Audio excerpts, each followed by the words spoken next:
Okay, Aidan, I have two things for you that I would recommend. I'm sorry, let's start from the beginning.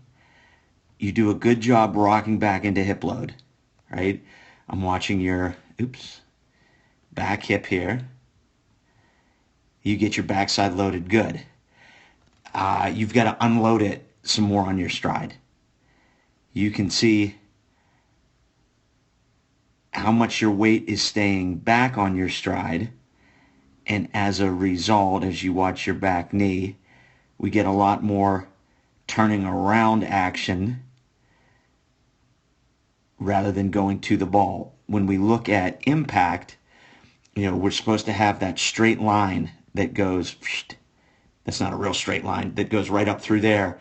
And you can see how the angle of your body is more here as opposed to right here.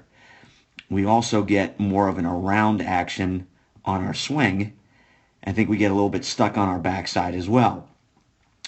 So I showed those videos, and I'll get some more stuff posted later. But we've really been emphasizing with guys in the video work that we've been showing this summer of guys getting off their backside either on their stride or as they shift their weight as they get their heel down into immediate preparation. You can see as your toe touches, right, that we've still got a lot back here, which is why we get more of an around action here as opposed to that drive out to the ball. And you can see how it sets the path of your hands to start to come around. What also contributes to that is as you watch your hands as you are taking your stride, as you watch this come down, watch how this is starting to come forward. See how you're starting to swing before you're getting into the ground, right? And as a result, when we watch our turn and our hands, you can see that there's not a lot of separation. I'll clear that up for you. Like if I just roll my finger, we don't get a lot of a stretch between our lower half and upper half, and that contributes to that around type of action.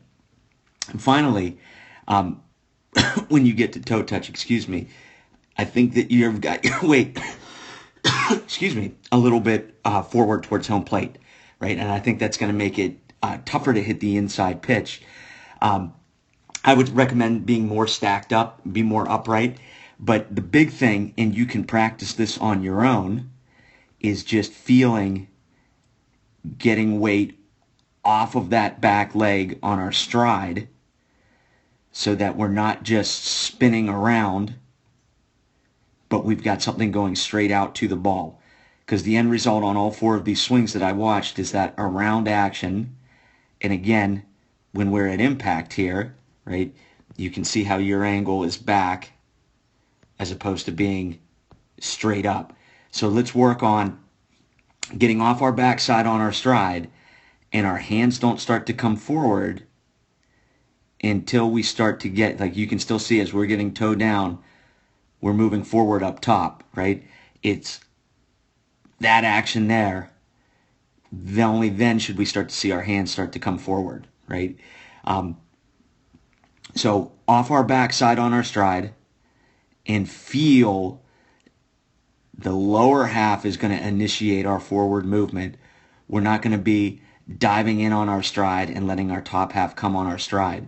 And that'll allow us to get more straight to the ball as opposed to that around action.